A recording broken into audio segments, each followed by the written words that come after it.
We are so delighted to have all of you here today. I'm Sarah Duncan. I am a co-director of the Network for College Success at the University of Chicago. Representative Lewis was really interested in the opportunity to speak to students. And so we're so glad the students are all here. Students, you probably know this, but this book is dedicated to you, to the past and future children of the movement. And you are the future children of the movement, the present children of the movement.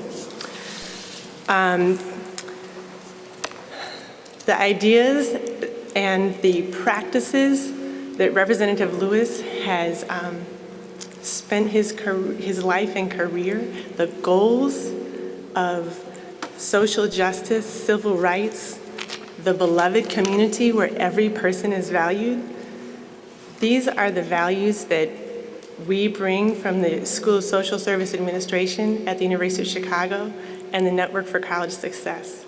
The opportunity to humanize institutions so they truly serve the people that they serve is a worthy goal. It's a worthy goal. We are going to have at the end questions from our students. We're really delighted that you're able to do that. And I have a couple of housekeeping things to say. You are welcome to take photos and to record, but if you could please not use a flash, okay? After this, people have finished speaking, there's going to be a book signing. We ask that the students are able to go first if you brought your books, and the line is going to be over there, and there'll be volunteers to help you. Okay, so you'll have an opportunity to have your book signed. I can't say what an honor it is to have Representative Lewis and Mr. Aydin here today. The connection between the generations is vitally important as the gains made need to continue. So without further ado, I'd like to introduce our Dean of the School of Social Service Administration at the University of Chicago, Neil Guterman.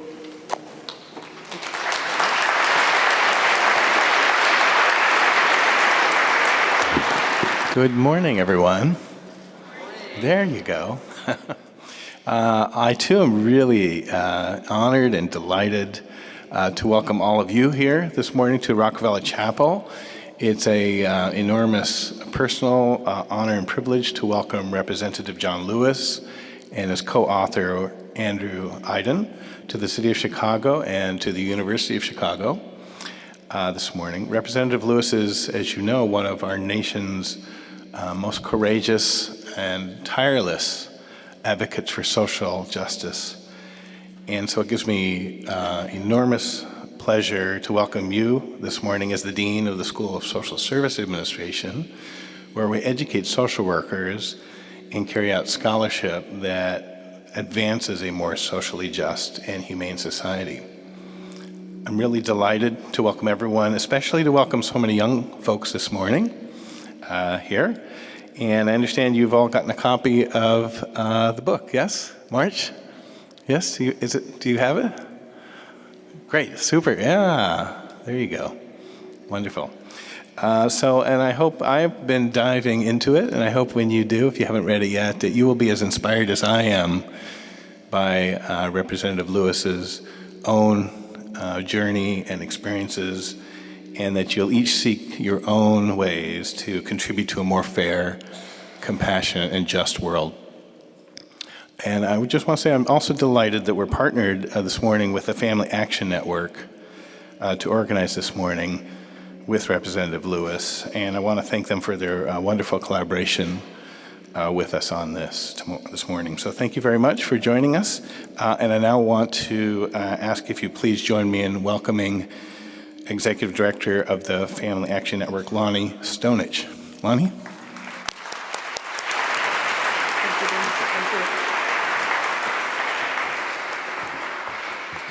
I will be really brief, which I know you're all grateful for. Special thanks, of course, to SSA, and I want to point out Maureen Stimming, who's been my partner on this. We just formed a little partnership over the last month, and in that month, we're going to be doing 3 events. This is the second of 3. Thank you, Maureen. It's been a pleasure. One quick point about housekeeping, one other thing, we're not going to be able to personalize books with people's first names. Congressman Lewis and Andrew need to be in a car at 12:30 headed back to O'Hare. So that will be a hard stop at 12:30, so I just want to make sure everyone knows. To that end, if you have more than one book, we're only going to sign one book per person, so if you could please, we appreciate your cooperation. Over the past 2 days, Congressman Lewis and Andrew Aydin have appeared at 4 other events for FAN, speaking to over 3,000 people, many of them students in grades K through 12. The students all wanted to learn how Congressman Lewis confronted violence and oppression and racism with self-control. How did he manage his fear and pain? How did he work through his anger in a nonviolent manner? How do you maintain dignity? How do you remain hopeful? As you'll soon hear, the answer is clear. Love isn't everything, it's the only thing. It's my pleasure to introduce Professor Charles Payne, the Frank P. Hickson Distinguished Service Professor in the University School of Social Service Administration. Thank you.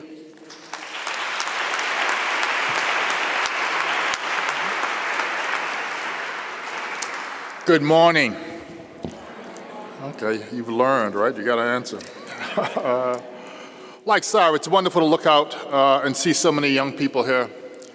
It would be more wonderful to those of you who are in high school now to see you back here in 3 or 4 years, whatever it will be, when you are in college. It would be wonderful to have some of you come back to the University of Chicago to study. And I know some of you are worried about whether that's going to cost, and this is a big, expensive university, but look into our UChicago Promise scholarships. Those are new scholarships, I think they're just a year old, specifically for Chicago City residents. Look into our Odyssey scholarship. Those are scholarships specifically for first-generation college students. If you are in high school now, you should be looking into our excellent college preparation program, one of the absolute best in this country, Collegiate Scholars, right? So look around. There may be more resources than you know about. Your job right now is to just bring home the absolute best grades you can. And then you're going to find some resources that you may not have known were there. That was just a commercial. It wasn't my job, right? My job, my very pleasant job, is to introduce 2 people for whom I have the highest respect. Andrew Aydin, who is from Atlanta, grew up reading and collecting comic books. And after college, after taking a job with Congressman Lewis, he learned that Congressman Lewis had been inspired as a young man by a classic 1950s comic book called Martin Luther King and the Montgomery Story. They discussed the impact that comic books can have on young readers and decided themselves to write a graphic novel about the civil rights era, which many of you are holding. You're holding the first volume of it. The March series was born out of that conversation. Today, Andrew serves as digital director and policy advisor to Congressman Lewis. While studying at Georgetown University, he wrote his master's thesis on the history and the impact of that comic book, Martin Luther King and the Montgomery Story. As March has grown into a bona fide phenomenon, Andrew continues to publish and lecture about the history of comics in the civil rights movement, including at the headquarters of Google and Apple, where CEO Tim Cook called March a very unique way to present what is probably the most important story of my entire lifetime. My hope is that everyone reads this, and I would love to see the day that it is required reading in every school. This series has won the Robert Kennedy Book Award, the Coretta Scott King Book Award, many others. It has become a New York Times bestseller, #1 bestseller. Now I get to introduce one of my own personal heroes. John Lewis represents the 5th District of Georgia in the U.S. House of Representatives. I hope it's all right to say he grew up dirt poor. I mean, dirt poor, right? In Pike County, Alabama, one of 10 children in a farming family. He went to work at the age of 4. For him to go to school, he had to battle his own family because his father needed his labor in the fields, right? He had to kind of slip to school behind his father's back sometime, right? He had another kind of battle with a speech impediment when he was young. When he was growing up in that part of the South, school year for black children could be as short as 5 or 6 months out of the year because, again, They were expected to be at work in the fields the other times. Nevertheless, he was able to scrape together, and I mean really scrape together, the resources he needed to go to college. He went to college in Nashville, Tennessee, where he immediately became a member of the nonviolent movement that was just beginning to grow, a burgeoning movement aimed at the overthrow of white supremacy. He became one of that movement's pivotal leaders, right? Organizing sit-ins, taking part in the very first Freedom Ride. He was the youngest speaker at the March on Washington in 1963. He gave that day's most militant speech, and while I know it would start an argument with some of you, in my personal opinion, he gave the best speech on that day. That's just a personal opinion, right? He became the chair of the Student Nonviolent Coordinating Committee when it was not only just the cutting edge of the movement in the Deep South. SNCC, as it was called, was literally the image of activism for the decade of the 1960s. What he and his comrades did there and then became the way that young people then and even now came to think about how one makes a contribution to shaping a more just society. And I know, because I know many of the folk with whom he worked, that he was elected to the chair of SNCC because his comrades felt that he personally embodied the best values that they were trying to work toward, right? His comrades, themselves courageous people, thought that he was something special. During the time that he was the chairperson of SNCC, SNCC went into the dangerous rural counties that other organizations were trying to avoid, and then it forced those other organizations to follow them, right, to follow. It confronted racial terrorism in its lair, eventually forcing the federal government to sort of get off its duff and start supporting the right of Black Americans to vote. One of the movement's most iconic images is the image of Mr. Lewis and his comrade Hosea Williams trying to lead a peaceful march across a bridge in Selma, Alabama in 1965, and being ridden down, being brutally beaten by state troopers on horseback swinging billy clubs. The Attorney General of the United States said that the Voting Rights Act of 1965 was passed that morning on the Edmund Pettus Bridge because of that violence of which he was the object. For more than a quarter of a century, Congressman Lewis has brought movement values into national politics, standing up for the voiceless and the vulnerable, standing up for a social ethic grounded in love and optimism, even as the nation has turned to a darker and meaner kind of politics. He has been awarded the Medal of Freedom by President Barack Obama. He was the first recipient of the John F. Kennedy Profile and Courage Lifetime Achievement Award. It pleases my soul to be able to introduce to you the Honorable Congressman John Lewis.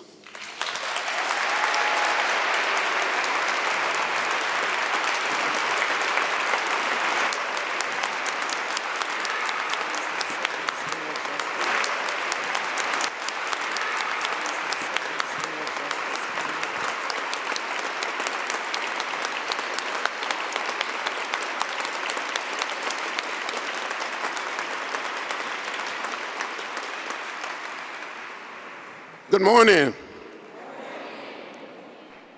Professor Payne, thank you so much for those kind words of introduction.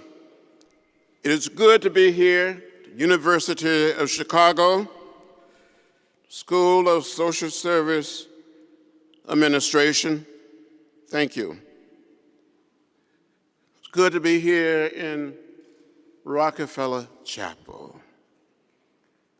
It's good to see all of you beautiful, handsome young people. I'm honored. I feel like I'm too far away, so I think I'm going to walk around a little and come a little closer. Now, it is true that I didn't grow up in a big city like Chicago or Detroit or Philadelphia or New York or Atlanta, or Birmingham, or Montgomery, or Selma. I grew up in rural Alabama, 50 miles from Montgomery, outside of a little town called Troy. My father was a sharecropper, a tenant farmer. But back in 1944, when I was 4 years old, and I do remember when I was 4, how many of you young people remember when you were 4? That's pretty good, but what happened to the rest of us?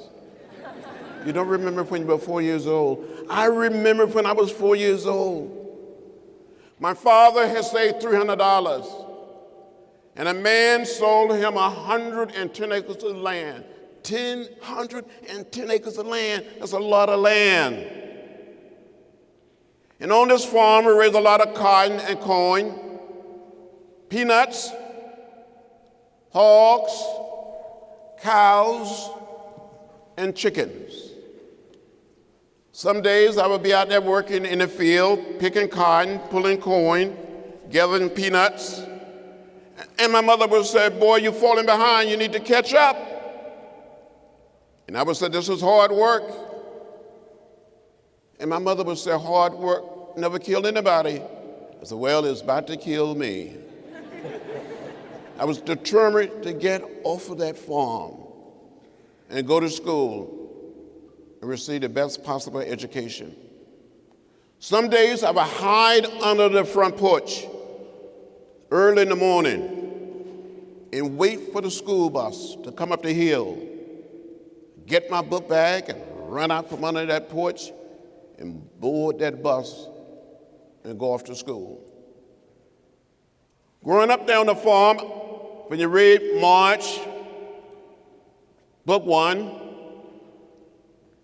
you will notice that as a little boy, I fell in love with raising chickens.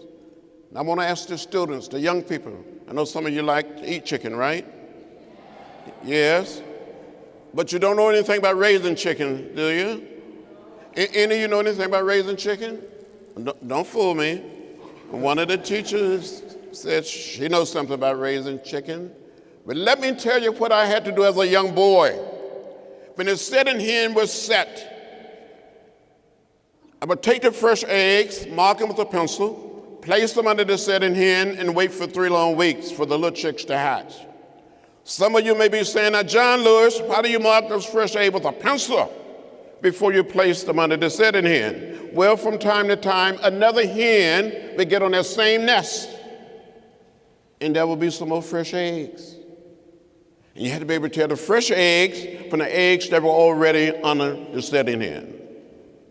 So when the little chicks will hatch, I would fool the setting hen. I would cheat on the setting hens. It was not the right thing to do. It was not the moral thing to do. It was not the most loving thing to do. It was not the most nonviolent thing to do. But I would take these little chicks and give them to another hen, put some more fresh eggs under the setting hen, and encourage the setting hen to stay on the nest for another 3 weeks.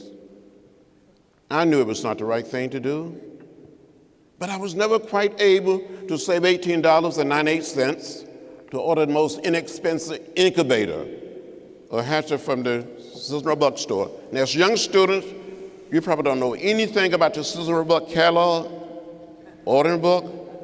Some people call it the wish book. I wish I had this. I wish I had that. So I just kept on wishing. But as a little child, I wanted to be a minister. I wanted to preach the gospel. So we would gather all of our chickens together in the chicken yard, like you'll gather here in the Rockefeller Chapel. And we would have church. My brothers and sisters and cousins would line there outside of the chicken yard, and I would start preaching to the chickens. And when I look back on it, some of these chickens would bow their heads. Some of these chickens would shake their heads. They never quite said amen. But I'm convinced that some of those chickens that I preached to in the 40s and the 50s tended to listen to me much better than some of my colleagues listened to me today in the Congress. As a matter of fact, some of those chickens were just a little more productive. At least they produced eggs. But that's enough of that story. When we would visit the little town of Troy, visit Montgomery, visit Tuskegee, visit Birmingham, I saw those signs that said white men, colored men, white women, colored women, white boys, colored boys, white girls, colored girls. I come home and ask my mother, my father, my grandparents, my great-grandparents, why? That's the way it is. Don't get in the way. Don't get in trouble. They go downtown to a movie on a Saturday afternoon. All of us little black children had to go upstairs to the balcony. And all of the little white children went downstairs to the first floor. And I kept on saying, why? That's the way it is. Don't get in the way, don't get in trouble. But in 1955, 15 years old, in the 10th grade, you heard of Rosa Parks. I heard the words of Martin Luther King Jr. on our radio. The action of Rosa Parks, the words and leadership of Dr. King inspired me to find a way to get in the way. I got in trouble, what I call good trouble, necessary trouble. So I said to you as students, as young people, study the civil rights movement. Another generation of young people, young students in Selma, Alabama, in Birmingham, Alabama, and all across the South start standing up by sitting down. So when you see something that is not right, not fair, not just, you have to say something, you have to do something. You'd be sitting there and someone would come and spit on us, pour hot water, hot coffee on us, beat us, pull us off the lunch counter stools. I wanted to attend a little college 10 miles from my home called Troy State College. Submitted my application, my high school transcript. I never heard a word from the school. So I wrote a letter to Dr. Martin Luther King Jr. in 1957 when I was 17. I didn't tell my mother, my father, any of my teachers. Told Dr. King I needed his help. Dr. King wrote me back and sent me a round-trip Greyhound bus ticket and invited me to come to Montgomery to meet with him. In the meantime, I've been accepted at a little college in Nashville, Tennessee. Since September 1957, an uncle of mine gave me a $100 bill, more money than I ever had. Gave me a Foot Locker, one of these big upright trunks. I put everything that I own, my clothing, my books, everything that I own, except those chickens, in that trunk, and took a Greyhound bus to Nashville, Tennessee to study. And after being in Nashville for about 3 weeks, I told one of my teachers that I'd been in contact with Dr. Martin Luther King Jr. This teacher knew Dr. King. He told Dr. King that I was there. They both had studied at Morehouse College together in Atlanta. So Dr. King got back in touch and suggested when I was home for spring break to come and see him.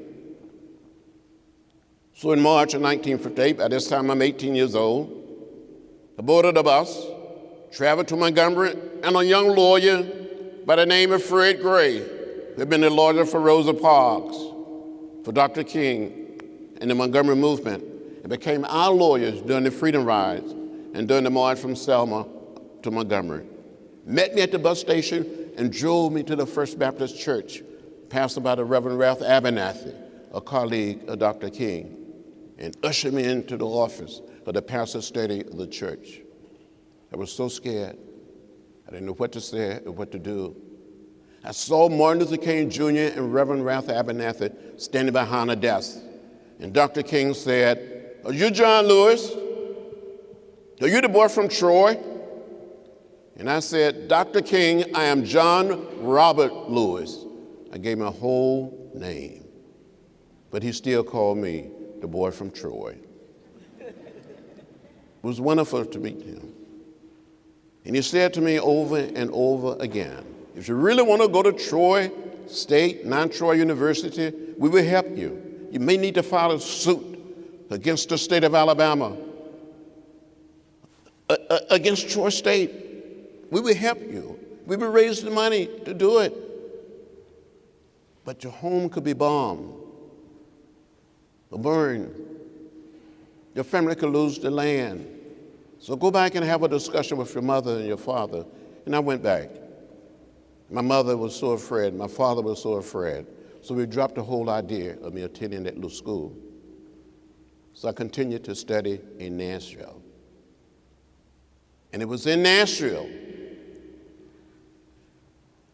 Black and white students, college students, high school students, from Fisk University, Tennessee State University, Meharry Medical College, from Vanderbilt University, from Peabody College, high school students. We all came together, studied the way of peace and love, studying the philosophy and the discipline of nonviolence.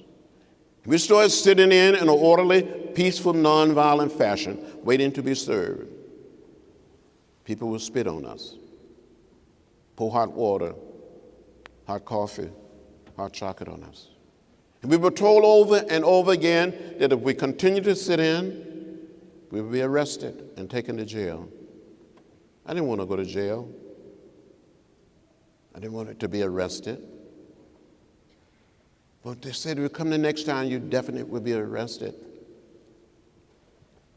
I said to myself, I had what I call an executive session with myself. When you have one, just don't talk back to yourself. That I wanted to look fresh. I wanted to look clean. I wanted to look sharp. So I went to a used men's store in downtown Nashville and bought a suit. And a vest came with it. You know how much I paid for this suit? I paid $5 for this suit. And when I was arrested, I did look clean. I did look fresh. I did look sharp. Thank you.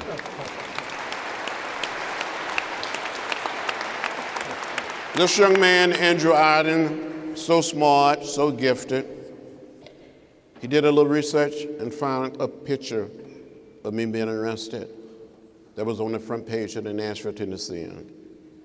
I had a copy of it made, blew it up, and it's in my office in Washington. If I still had this suit today, I probably could sell it on eBay for a lot of money. But I don't have it. Or maybe donate it to a museum or something. First time I got arrested, I felt free. I felt liberated. I felt like I crossed over. And I have not looked back since. So during the 60s, I was arrested 40 times. And since I've been in Congress, another 5 times. And I'm probably going to get arrested again for something. But when you see something that is not right, not fair, not just, you have to do something. You have to speak up and speak out and get in the way, get in trouble, good trouble, necessary trouble.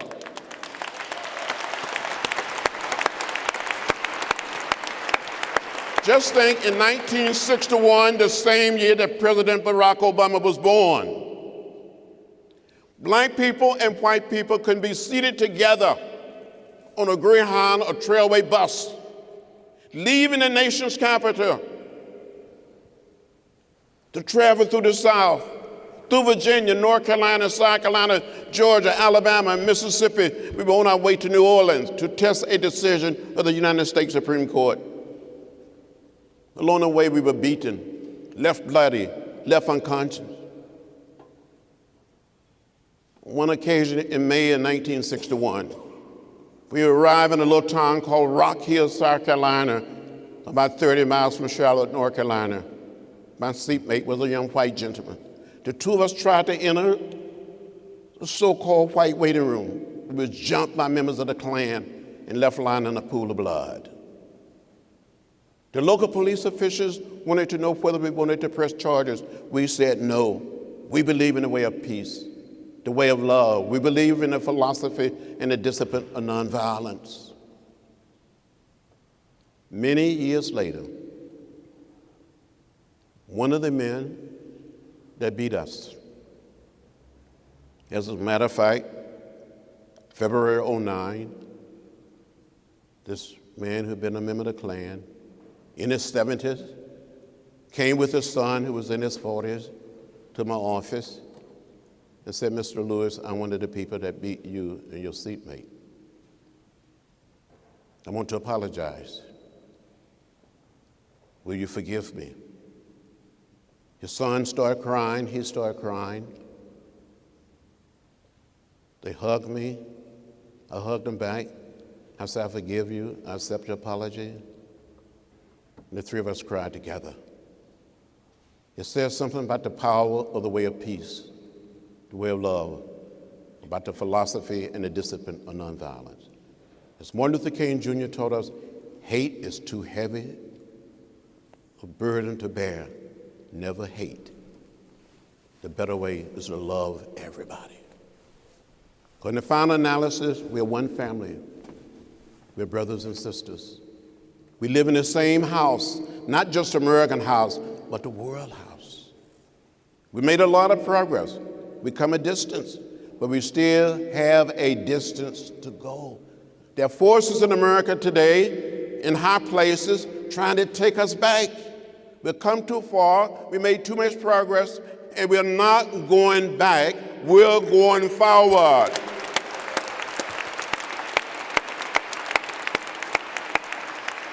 So young people, it doesn't matter whether we're black or white, Latino, Asian American, or Native American. We're sisters and brothers, as Dr. King said. We must learn to live together. If not, we will perish as fools.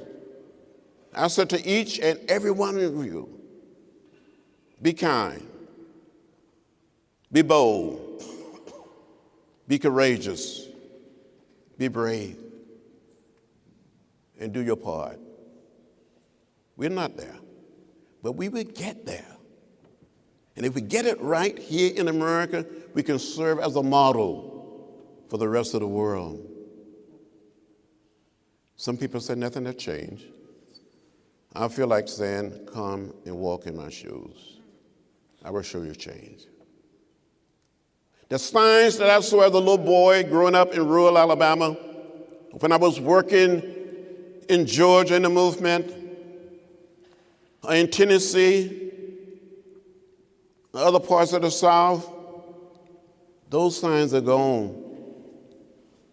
And the only places you'll see those signs today will be in a book, in a museum, or on a video.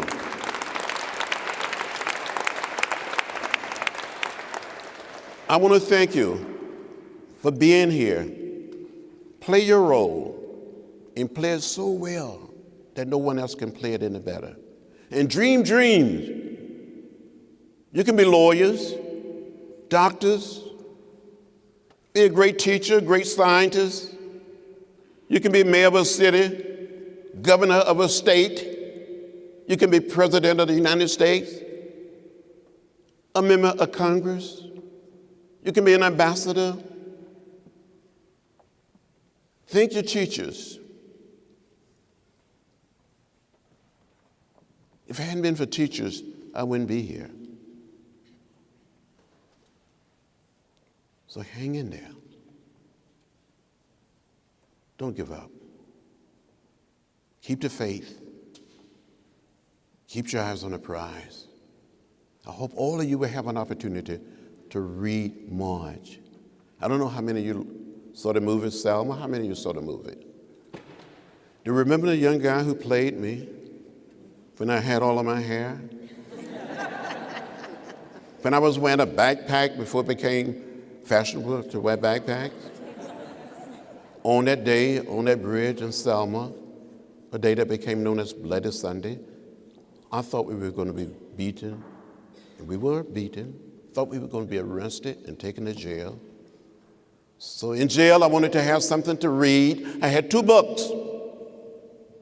I had something to eat, 1 apple and 1 orange. I had toothpaste and toothbrush. I wanted to be able to brush my teeth. I almost died on that bridge. But the only thing I did in walking across that bridge with 600 people, I gave a little blood. Had a concussion, left bloody and unconscious. A group of nuns at a local hospital took care of us. Last October, I had an opportunity to travel to Rochester, New York, to the Mother House. And 3 of the nuns that took care of us, took care of me, and they remembered me. I visited them. When they saw me, they recognized me and said, John, John, we love you. And I said, sisters, I love you.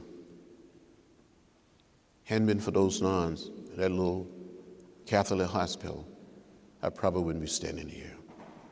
So the people who had helped us along the way, our parents, our teachers, our friends, just said thank you. Thank you very, very much for having me today. Thank you.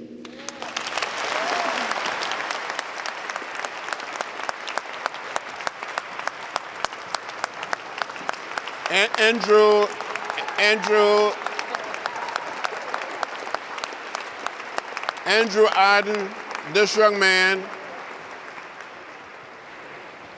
was a friend, worked in my office, but he's more like a son, a young brother. It was his idea to write a graphic novel. Andrew Aydin.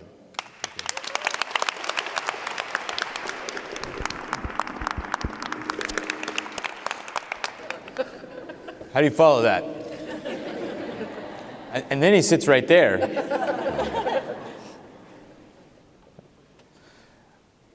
My name is Andrew Aydin. I serve as Digital Director and Policy Advisor in the Congressman's office. I run most of the Congressman's social media accounts, which in a sense means that I tweet for a living. Yeah, you laugh. It's a big deal nowadays. Huge.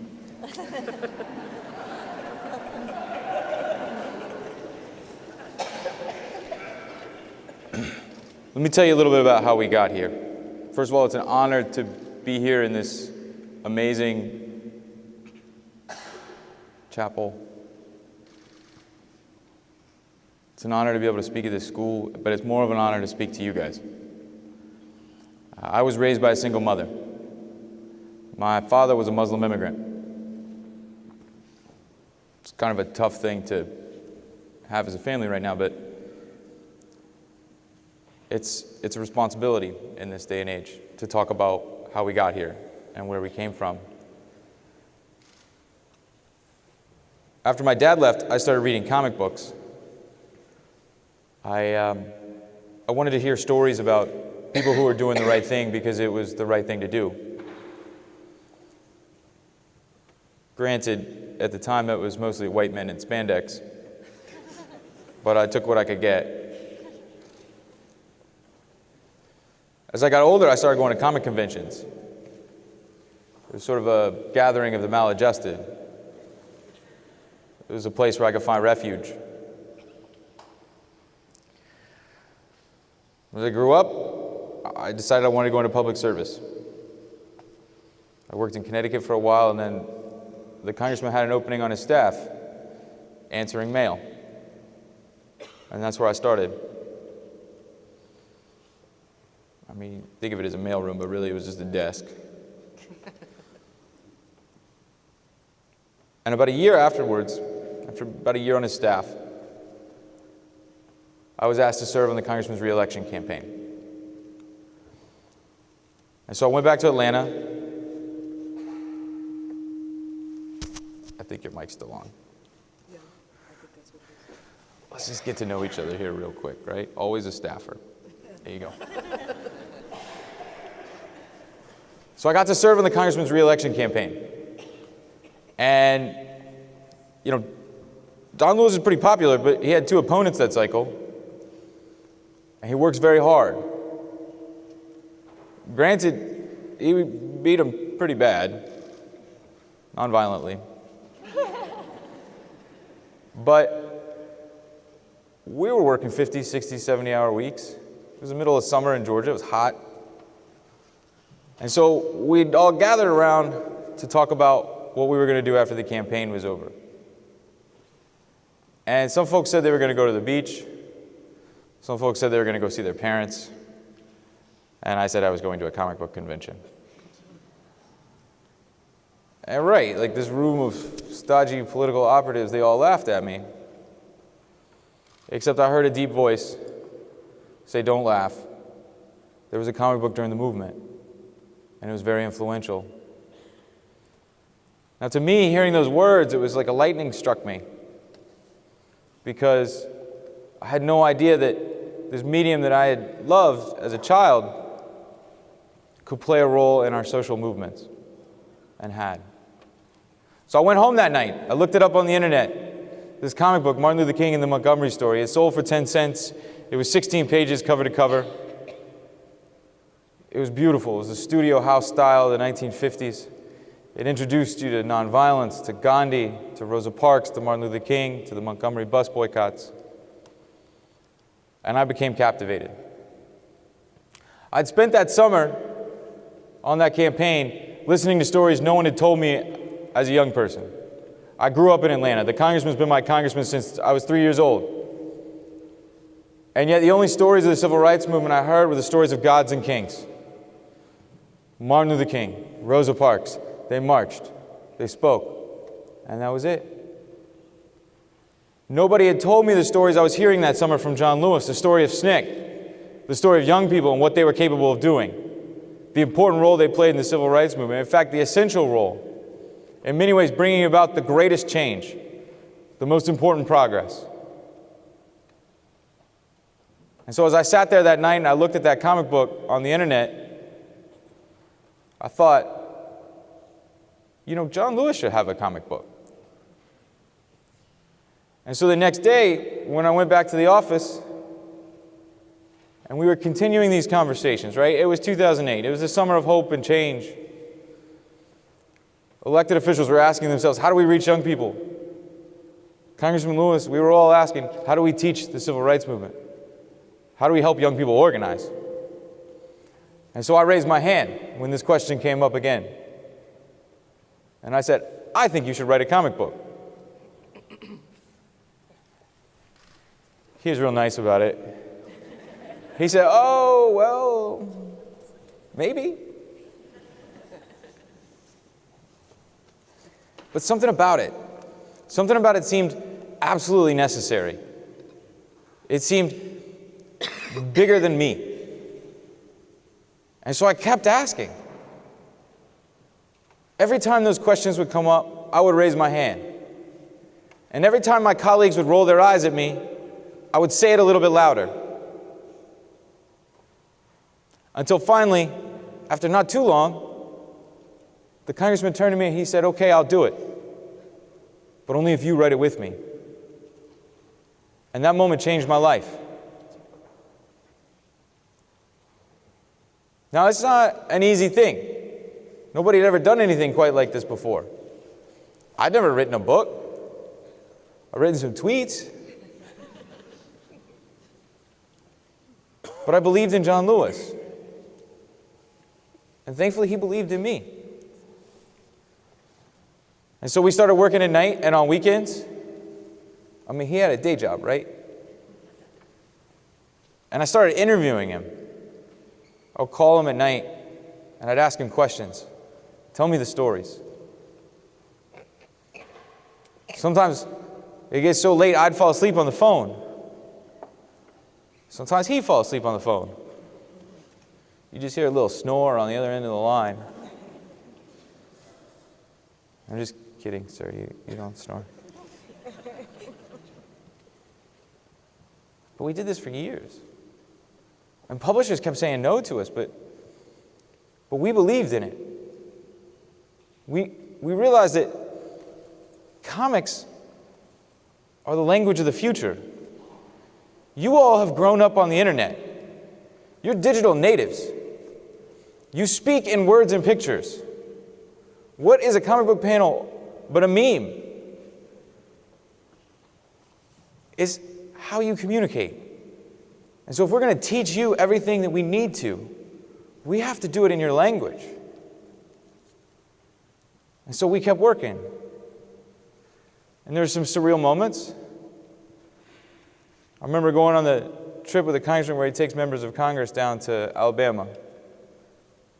And I got on the elevator, and lo and behold, there was Ethel Kennedy, who was Robert Kennedy's widow. And she was in the elevator with John Siegenthaler, who was in Book 2 and who was beaten during the Freedom Rides and was Robert Kennedy's aide at the Justice Department. And I was so young, I didn't know any better. I got all excited, and I said, excuse me, I just thought you might want to know, you're in a comic book that I'm working on? with John Lewis? Ethel Kennedy was so sweet. I mean, she looked up at me. She had these big, beautiful eyes, and she smiled, and she said, "Well, that's nice, dear."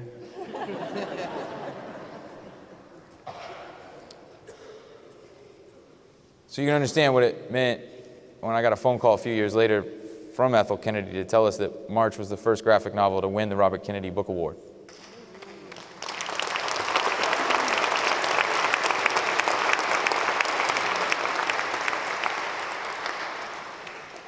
But we didn't set out to win awards. We set out to change hearts and minds.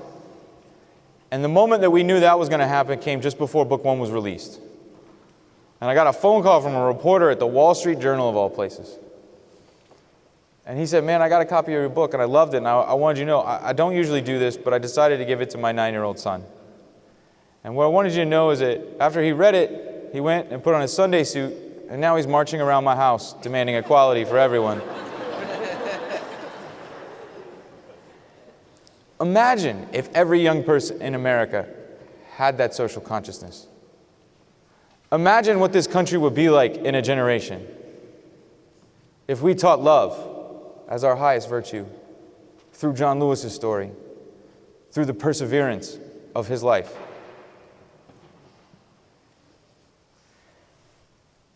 Now, I mentioned that I serve as digital director and I tweet. And one of the things I want you guys to think about is, what would Gandhi have tweeted? How would Dr. King have used the internet? Imagine if Bayard Rustin had had the internet when he was organizing the March on Washington. How would he have used these tools? That's the opportunity you have. You can organize on a scale that the world has never before seen.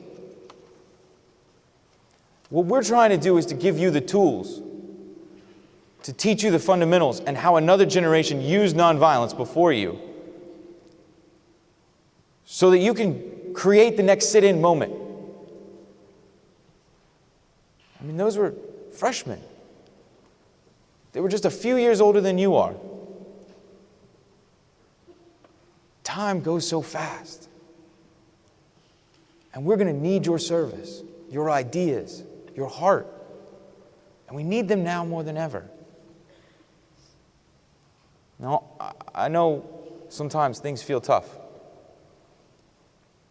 But where I think you should start, I think you got to start with student loans. You got to have a victory. But we need a whole generation of activists. We need all of you to go into public service.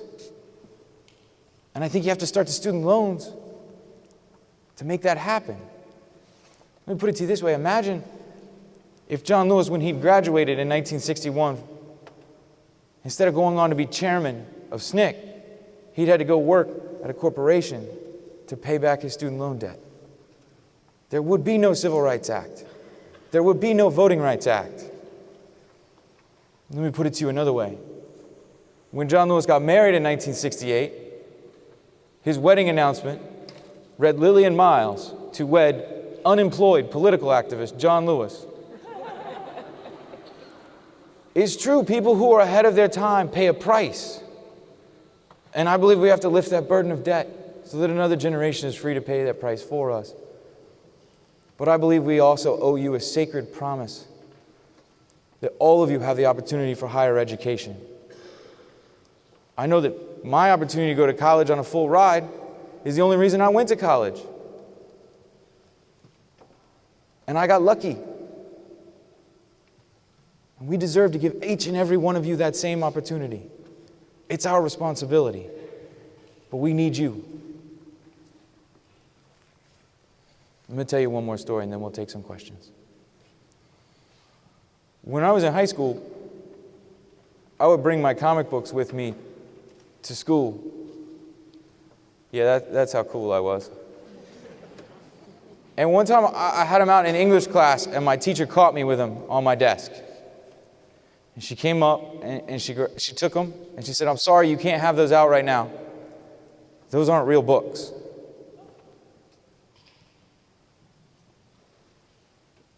Well, I got to go back to my high school with Congressman Lewis. And I got to have a wonderful conversation with that same teacher about her experiences teaching March in her classroom. I tell you that story not as a form of comeuppance to the teacher. I believe she's doing the Lord's work. And frankly, she was expressing the prevailing wisdom of the time. But I tell you that story as an example of the power of an idea whose time has come, and the brief period in which change is possible. So I ask all of you, join us. March. Thank you.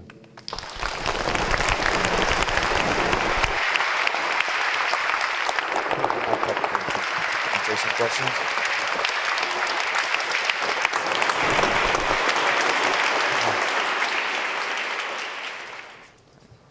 Well, hello, I'm Jacoby Chapman. I attend Sarah E. Good STEM Academy.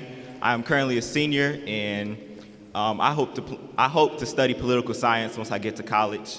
And the questions I wanted to ask was, as young adults, how can we do our part to contribute to your efforts and the efforts of many others to contribute and build to what you call the beloved community of America?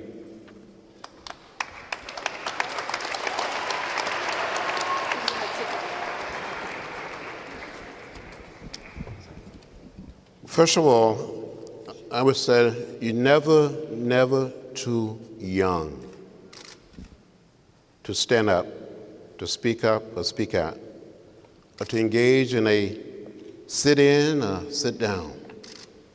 And by sitting down, you're really standing up. I don't know whether you saw by way of television or social media that a group of members of Congress, including members from Chicago on the Democratic side, for the first time in the history of our country, we had a sit-in, a sit-down on the floor of the Congress, trying to get the leadership, the Speaker, to bring forth a piece of legislation to deal with gun violence. And it lasted more than 26 hours. Hundreds of people came from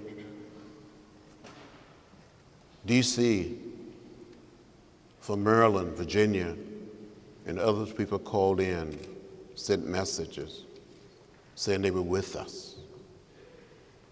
So sometimes you have to find a way to make it plain, to make it real, to dramatize the issue. And I would suggest to, as students, as young people, study the movement, learn from what we did, and become committed to the way of peace, the way of love, to the philosophy and the discipline of nonviolence. Nonviolence is one of those, what I call immutable principles that you cannot deviate from it. But you're going to love everybody. You're not going to hate. You're not going to become bitter. You're going to be peaceful. Whenever you act or speak, it's in a peaceful way. Andrew, you want to add? I think by virtue of your age, you have an incredible opportunity to engage with your elected officials. One of my most formative experiences was being a freshman in college and realizing that the state capitol was just down the road, and going down there and just talking to the elected officials about what I believed in, and then getting some of my friends. And then more and more kids went down. We actually ended up passing a bill through the state legislature. You can do that. But you got to engage. You got to get your friends to show up. One of the things we talk about with social media is not just about putting out your positions. It's about using it to organize and have people engage. You win people over by being personal, by telling your story. We need you to share your life so that we can remake the society and our laws to be more fair and more just based on your experiences.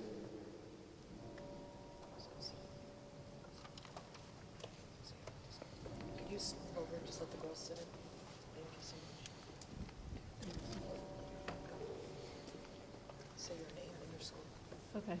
Good morning, Congressman Lewis. Good morning. Thank you for your dedication to freedom and justice. My name is Charisma Blackburn, and I attend Lincoln Park High School. The question I would like to ask you is, what is activism to you, and how would you describe the benefits of being an activist in your life? Well, just what the word tends to imply. You cannot be passive. You have to be engaged. You hear a lot of people today talking about resist. That if you don't like what is going on, you have to say something or do something. Just a few weeks ago, there were millions of women and girls, but men and boys marching here in Chicago, in New York, in Atlanta, in Washington, D.C. So you have to tell the story. You have to make it plain, make it real. When I first became a member of Dr. Martin Luther King Jr. and Senior Church in Atlanta, young Martin Luther King Jr. would be in the pulpit preaching. And Daddy King, his father that we call Daddy King, would say, make it plain, son, make it plain, make it real. You have to tell the story. And in telling the story, by marching, or by sitting in or sitting down, you not only become an activist yourself, but you're helping to inspire others to stand up, to speak up. When we were organizing in Selma and in Mississippi and other parts of the South, there were little children, 6 and 7 and 8 years old, in elementary school, carrying signs saying, I'm not old enough to register to vote, but let my teacher register, let my teacher vote, let my mother, my father, my grandfather, my grandmother. There are roles for all of us to play. Activism. Be active, be engaged, be moving. Good morning, Congressman Lewis. Thank you for all of the years you devoted your life to equality. My name is Mallory Gross, and I am a junior at Lincoln Park High School. My question is, what makes you choose to treat people who disagree with everything you stand for with kindness? Thank you. Why do I treat all of the people that may disagree with me? People who call me names? I think disagree is a nice way of saying People who may beat me, or throw me in jail, leave me bloody and unconscious. I made up my mind not to hate, not to become bitter, not to become hostile. Even as a member of Congress on the floor, there are members from this state, from Alabama, from Georgia, Mississippi, other parts. I walk up to them. Maybe they never speak to me, but I would say, hello, brother, how are you? How you doing, sister? What's going on? And sometime in the process, you win them over. Because when you become bitter, when you become hostile, when you hate, you're doing more harm to yourself than you're doing to someone else. So we all need to be free of bitterness, free of hate, free of putting people down because of their race, their color, or their class. And Drew, you want to add something? Son, you've been so quiet.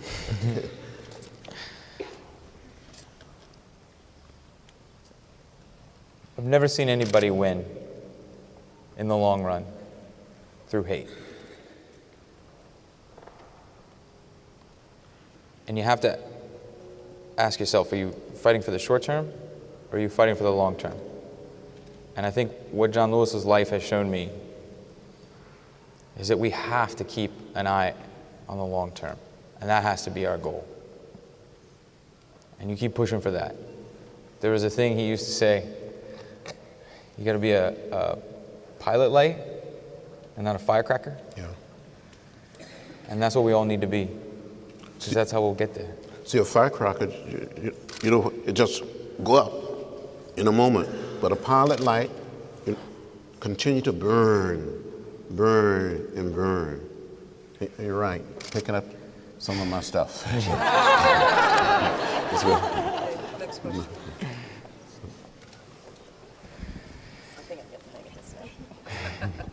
Good morning. My name is Kyla. I'm from George Westinghouse College Prep. I'm a junior.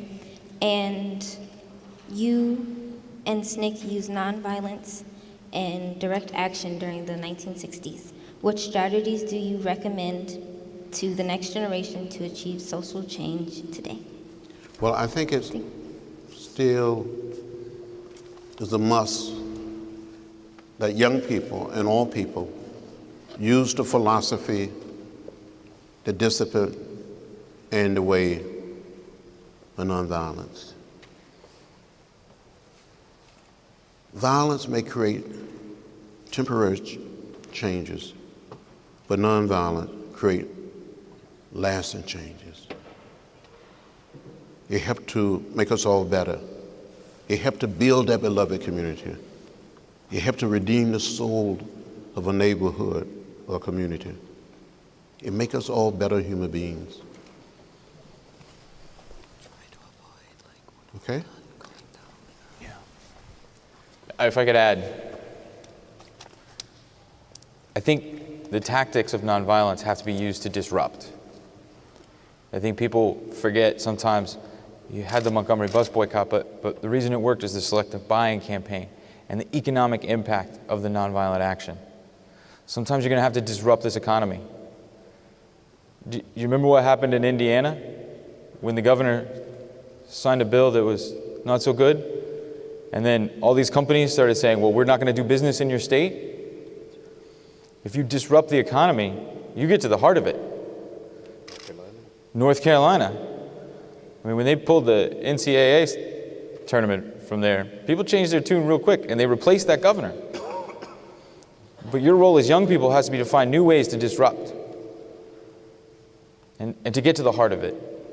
And we don't necessarily know where that flashpoint will be.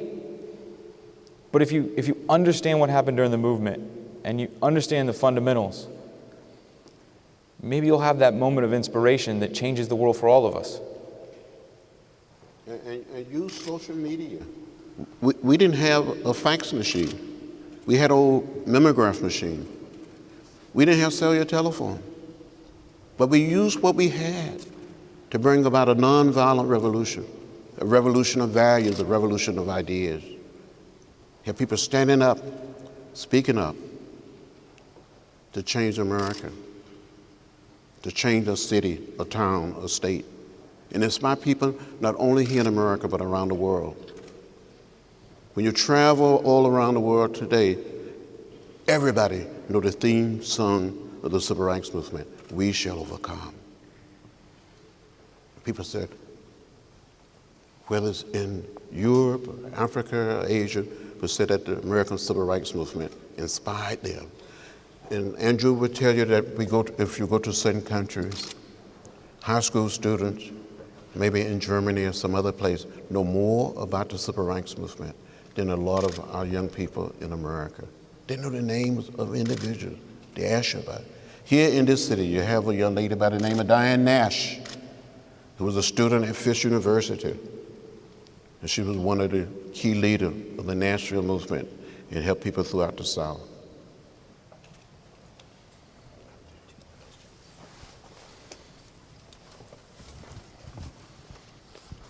My name is Kenya Walker. I'm in 5th grade. I hope to go to Harvard University after high school. And my question is, what are your thoughts about the gun gang and police violence in the city of Chicago? Thank you. Thank you.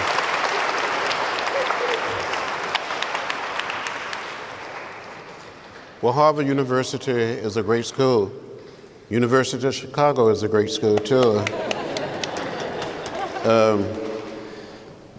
But dream dreams and go. I have an honorary degree from Harvard. It's a wonderful school, wonderful people. We have to combat gang violence. We have to tell people it doesn't pay.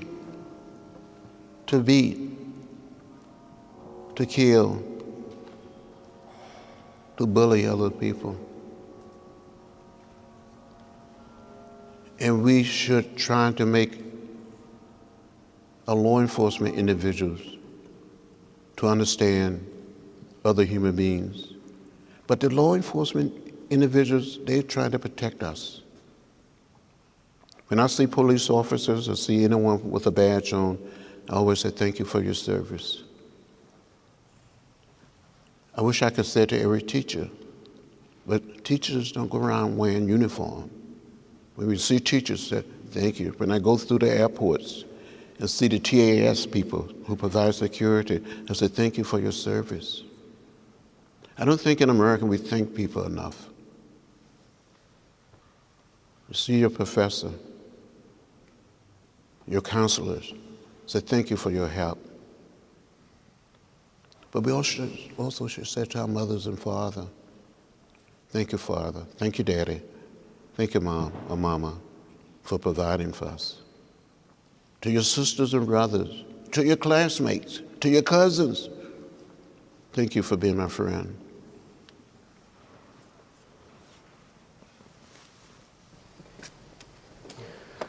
Just real quick, I don't think we do enough to help parents raise children. I mean, from my own experience growing up with a single mother, I think we make it as if it's their fault because they have less. And we have to change that mindset because that leads to hopelessness. We have to show people there is a way out. And we have to make it a little bit easier to get out. Why would you look to go to college if you can't afford to go to college? So we have to provide those opportunities. We have to honor the promise of our nation that there is an American dream, that we can all work our way up. And we have to stop blaming people for having less. And we have to stop putting so much of that burden then on the police. Because then they end up having to do jobs they were never intended to do. And as long as we cut and cut and cut from these budgets so that those who have more can have even more, we're just going to continue in a spiral into darkness. But it's up to you.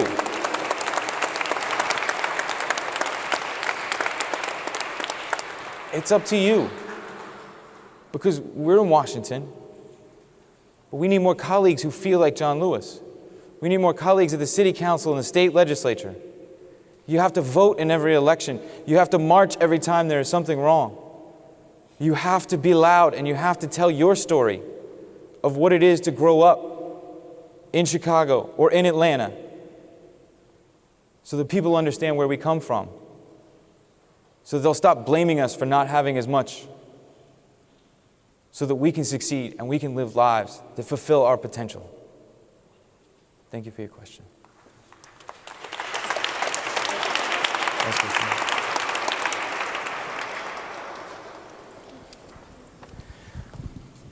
Good morning. I'm Jazaria Wise from Powell Academy, and I'm in 8th grade. And what I plan on doing after high school is attending college and majoring in business. And I would like to ask you, how did your parents feel about you participating in SNCC? Well, I went off to school. And I didn't tell my mother, my father, any of my sisters or brothers that I was attending nonviolent workshops, that I was getting prepared to sit in. They heard that I'd been arrested. And my mother wrote me a letter saying, boy, you're getting in trouble. You went to school to get an education. Now you're sitting in, you're going to jail. I didn't tell them I was going on the freedom ride.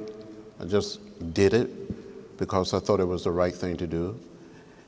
In the end, my mother and my father became very, very supportive.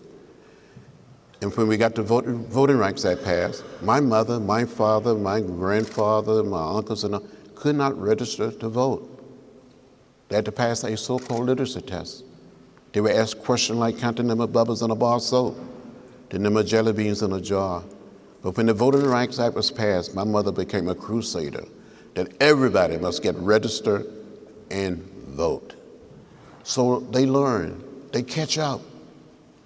So that I think my mother and my father were very proud in the end, the role that I played.